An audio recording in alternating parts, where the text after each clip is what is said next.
Outside the plane, San Francisco seemed to be a continuous play of lights, and the city was a mantle of light.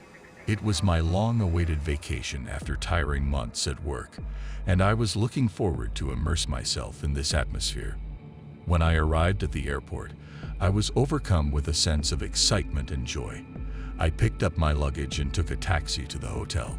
The hotel looked luxurious, and I happily entered the lobby. Upon check-in, I was greeted by a smiling receptionist who handed me a room key.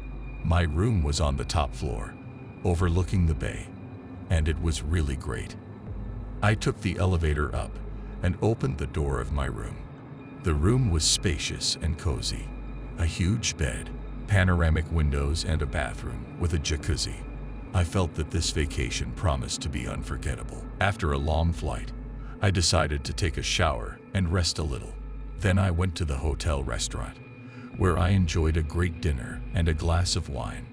Returning to the room, I was tired, decided to lie on the couch and watch a movie. I was deeply immersed in the film when I suddenly felt that someone was looking at me.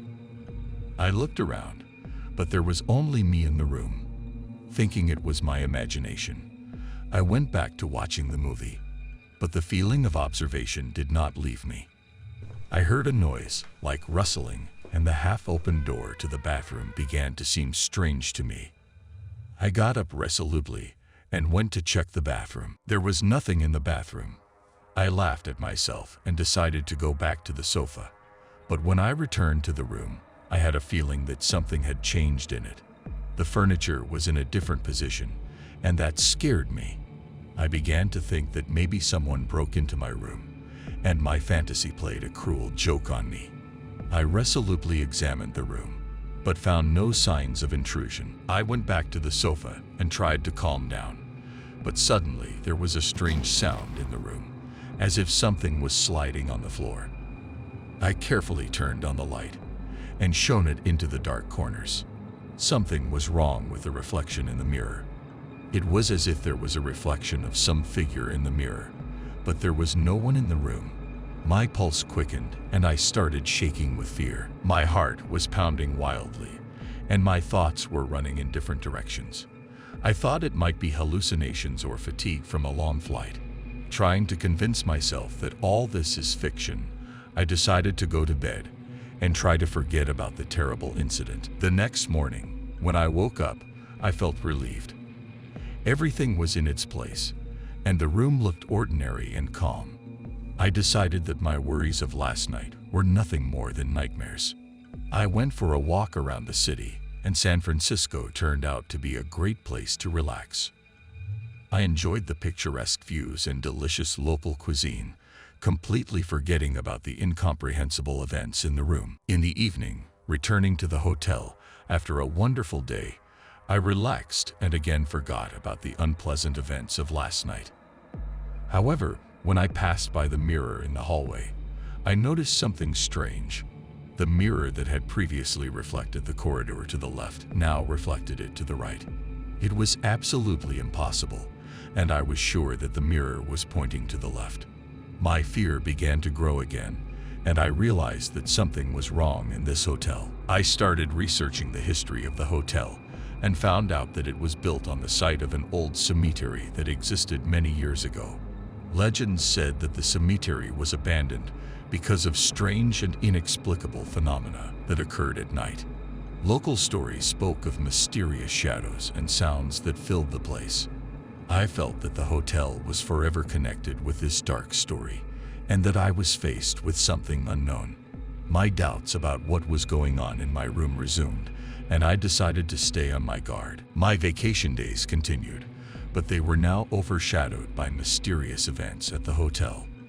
I decided that I couldn't just ignore what was happening, and decided to spend the night with a camera in my hands to record any unexplained events. At night, when I was lying in bed, I listened attentively to the sounds around me. They were quiet, but strange. It was as if something rustled somewhere in the distance, and vague whispers came from the darkness. I stood up resolutely and began to explore the room. Step by step, I went to the window and looked out at the street. It was quiet and peaceful there, But I saw something terrible in the mirror. The mirror reflected the corridor, although I remembered for sure that it looked to the left. My fear intensified, and I realized that something incredible was happening in this hotel that violated the laws of nature. My nights at the hotel were getting more and more hectic. Noises and whispers from the darkness intensified, and the mirror continued to reflect the corridor in which there had been no activity before. I decided to conduct my own investigation to find out what was going on in this gloomy room. Taking the flashlight, I resolutely went out into the corridor. In the darkness of the corridor, I heard footsteps, and they were approaching me. My nerves were on edge, but I decided not to back down. The flashlight illuminated a figure in the distance, and I saw something terrible. There was a shadow in front of me, indistinct and indistinguishable, but it moved like a living being. Fear gripped me, but I couldn't leave. I screamed and asked, "Who are you? What do you want?" The shadow did not respond, but instead began to blur and disappear. I resolutely moved in her direction and came to the place where she was standing. But there was nothing there but an empty corridor. Then I turned my attention to the mirror, which now reflected the corridor in the same position as it had always been. Something inside me changed, and I realized that the secret of the hotel was connected with my inner world and fears. My night at the hotel was the last. The fear and nightmares of the nights overwhelmed me, and I could no longer stay in this place. In the morning, in a hurry, I packed up and left the hotel, throwing the keys at the reception. Back in Los Angeles, I was still plagued by nightmares, and every night I had strange and frightening dreams.